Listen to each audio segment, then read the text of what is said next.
Hello guys! Welcome! Tingnan natin kung ano yung energy ng person mo para to sa mga no contact situation. Sa mga nakikibalita sa kanilang person, start na tayo. Thank you nga po pala sa mga nagsusubscribe at sa mga bumabalik. Maraming pong salamat.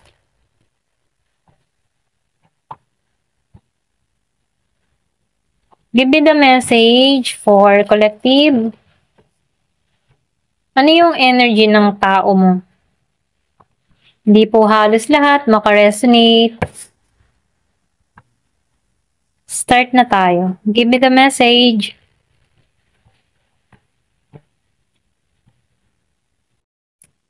Give me the message.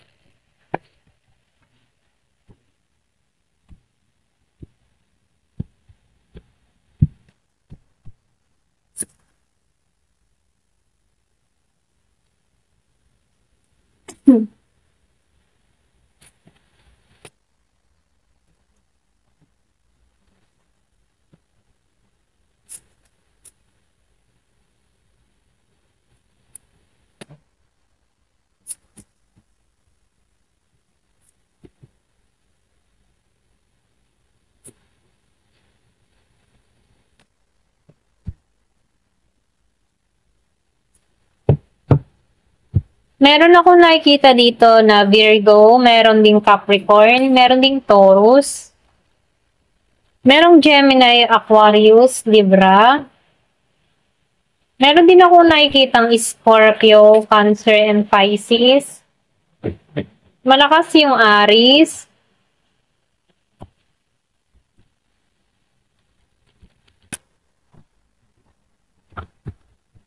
Meron ako nakikita ditong tao na mahilig magsulat ng journal or pwede ring may diary to.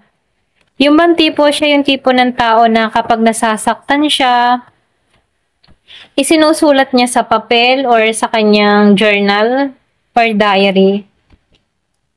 Kasi itong tao na to, wala siyang mapagsabihan ng kanyang mga problema dito kahit nasasaktan na to. Ganun yung kanyang ginagawa para maka-recover sa sitwasyon or para mabawasan yung hinanakit ng kalooban. Meron din ako nakikita dito na sobrang nasaktan tong tao na to sa mga nangyari or mga problema na dumating dito. Meron ako nakikita dito na dumating din sa punto na napabayaan ito yung kanyang sarili, maging ang kanyang trabaho. Nawala sa focus. So nakikita ko rin dito, humantong din sa tao na to na parang gusto niya nang sumuko. Alam mo yon? Ito lang yung nakikita ko. Gusto niya nang sumuko, ayaw niya na magpatuloy sa buhay. Gusto niya nang bitawan ng lahat. Ganon. Maybe kaya siya ganito dahil sa sobra niyang nararamdamang sakit. Lalong-lalo na sa larangan ng pag-ibig. Okay? Ito na yung nakikita ko dito. Very yung energy tong tao na to. Pero ganun pa man kahit ganito siya, pinaglalabanan niya yung kanyang matinding emosyon.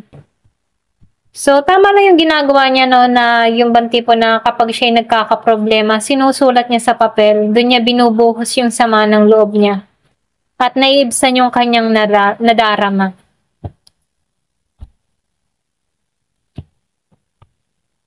So, nakikitaan ko rin dito, meron tong mga pumapasok na ideya, merong natatauhan, or pwede rin sabihin na handa na muli itong sumubok sa pakikibaka, okay? Kasi nakaranas to ng hindi balanse sa sitwasyon dahil sa mga problemang dumarating sa kanya.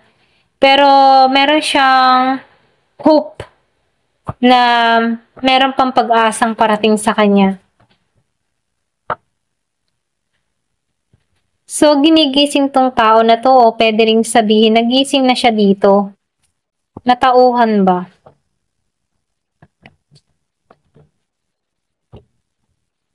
Natauhan siya dito sa mga nangyari. Pwedeng nagising na dapat hindi na magpa-stuck sa sitwasyon. Meron ako nakikita dito inalisan, inabandona, or pwede ring iniwan. Merong ginusting, okay? So, kung ikaw man yun ang gusting dito or ikaw yung ginusting, so piliin mo yung energy, okay? Malakas yung cancer.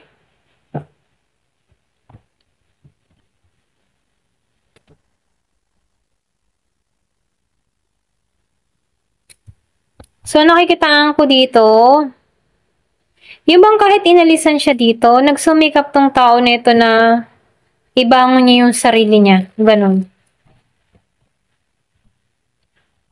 Kasi itong tao nito, hindi ito nakatanggap ng pagmamahal dun sa tao niya dito.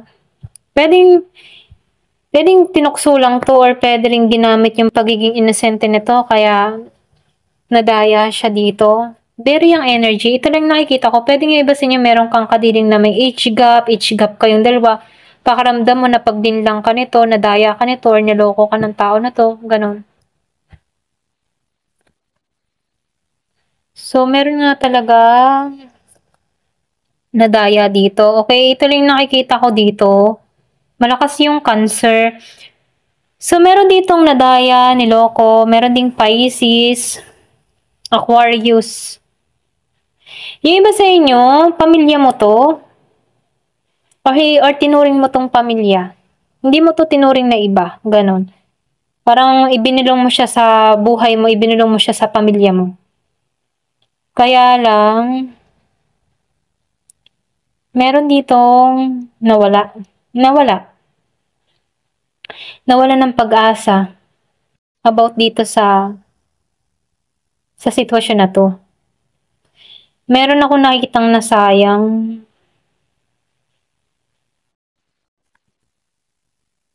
So, lumabas ang The Star Reverse. Oo. So, problemang pag-ibig to, ito lang nakikita ko. Pwede yung energy to ng tao mo or ito yung ginawa sa'yo ng tao mo sa'yo, okay? Napagloko dito. So, nakikitaan ko rin dito, wala pang pagkikita sa inyong dalawa nito. Wala pang usap. Pamula nung nilisan ka dito. So, meron ako nakitang nilisan, okay? Kung sino man yung ginusting dito, wala pang usapan na nangyayari sa inyo ng tao nito, pero maraming nakikisawsaw. Merong intriga, hindi to inintriga. Yung ba tipong nakaramdam ka na nga dito ng betrayal, ganyan. Inintriga ka pa rin ng mga tao sa paligid mo. Hindi ka naging masaya dito. Yung iba sa inyo, kahit nagsasama kayo ng tao mo, piling mo hindi ka buo. Piling mo may kulang. Piling mo hindi siya patas. Piling mo may mga tinago. So, hindi ka naging masaya dito. Ito rin nakikita ko. Yung matipo na nagsasama kayo pero hindi mo maramdaman yung purity ng tao na to. Ganyan. Hindi mo ramdam yung kanyang pagiging totoo. Pulos kalungkot, pulos luha ang naranasan mo dito.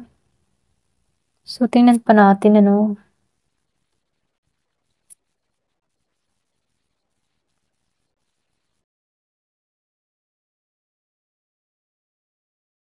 So, mayroon nag-betray. Meron dito na paglinlang.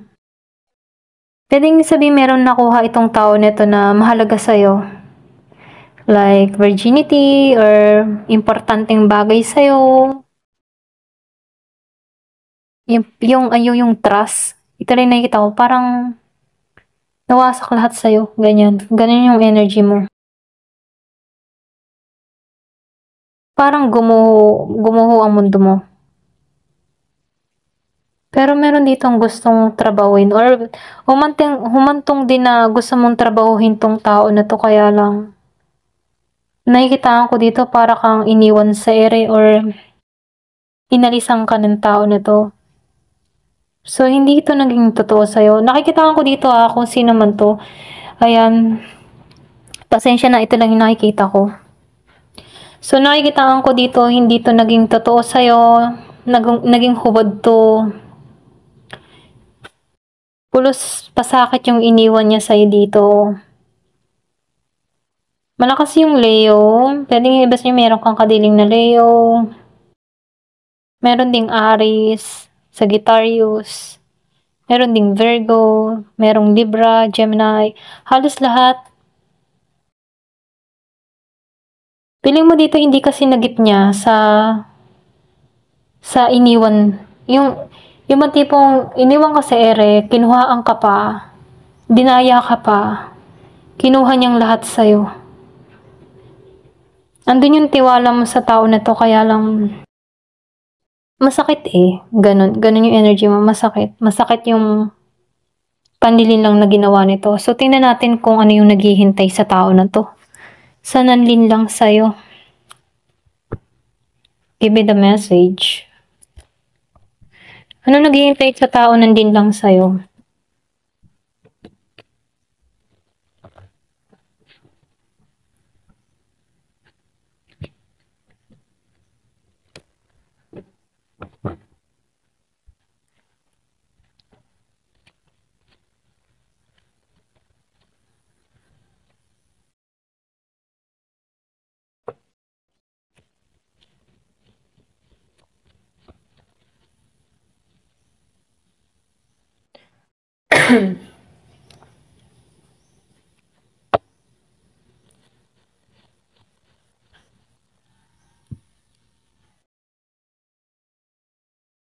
Feeling ng tao, nakikitaan ko dito, yung iba sa inyo, meron kang tao dito na may pera, ano. Pero kahit may pera siya dito, nakikitaan ko dito na wala siyang lakas, wala siyang kakayahan para manindigan. Meron lang siyang pera, pero wala siyang paninindigan, wala siyang authority. Pwede din maubos yung pera niya dito kung hindi siya matalino sa paggamit nito. May pera siya, pero nakikitaan ko dito wala siyang talino. Ayan. So, piliin niyo yung energy kung ramdam mong tao mo to, no? So, nakikitaan ko dito, meron ditong pangyayari sa tao mo na may magaganap dito na sa kanyang sisi. Okay? Pwedeng kaya siya sinisisi dito dahil nakikitaan ko dito, mapera siya eh, magaling siya. Pwedeng meron siyang ka-partner sa negosyo, or meron siyang pinagkakatiwalaan dito, na meron ditong sinisi dahil sa pera. Kasi nakikitaan ko dito, hindi siya naging matalino sa paghawak ng pera niya. So, meron devil energy.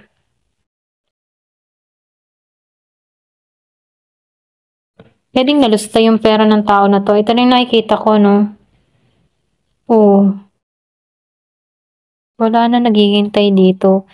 Kung makikita mo dito, nakikitaan ko dito, pwedeng mawala yung kapera nito dahil sa mga bisyo niya. Kung ano man yung bisyo ng tao mo, no? Pwedeng babae, alak, inom, addiction, drugs, or pwede rin na sugal, okay? So, kung ano man yung addiction ng tao mo, or kasi nakikitaan ko dito yung devil energy. Nakikitaan ko dito, hindi mo na to iintayin or pwede rin minumungkahi dito. Huwag mo na tong intayin. Kasi itong tao nito, pawala na to, okay? Yung financial niya dito, yung kaperahan niya dito, para siyang bago niya makuha muli, makabangon muli, talagang gapang para makuha niya muli yung kanyang kaperahan dito. Kasi pwedeng meron ditong natalo sa sugal, or na nadaya, naloko, pinirahan, na kung sa yung perang meron siya dati na ipinamimigay niya, ngayon ay napakahirap niya ng kamtan. Ganon. Bago niya makuha muli, or bago siya maging stable muli dito, kailangan niyang pagsumikapan muli. Okay? So, nakikitaan ko dito,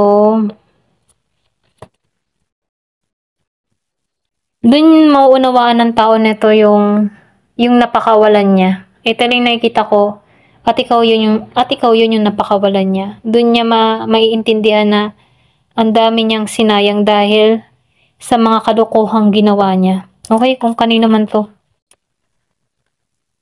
Oh. So, doon niya naiisip na dapat hindi ka sinaktan. Doon papasok yung yung realization kapag nakakaramdam ka sa mahirap na sitwasyon. Hindi naman napasok yung ganung sitwasyon kung hindi nagbabago ang isang tao kapag hindi niya nararanasan yung lagapak or yung mahirap na sitwasyon. So, dun mauunawaan ng tao nito na dapat hindi kanya sinaktan, dapat hindi kanya iniwan, or dapat hindi kanya binitray dito. Kasi dito sa Four of Pentacles, nakikitaan ko dito na mahihirapan to na makamtan muli yung stability niya dito, lalo-lalo na sa financial. Maybe yung iba sa inyo, nakilala mo tong tao nito na meron, madali ang kanyang kaperahan, pwedeng mayabang-yabang din to, okay?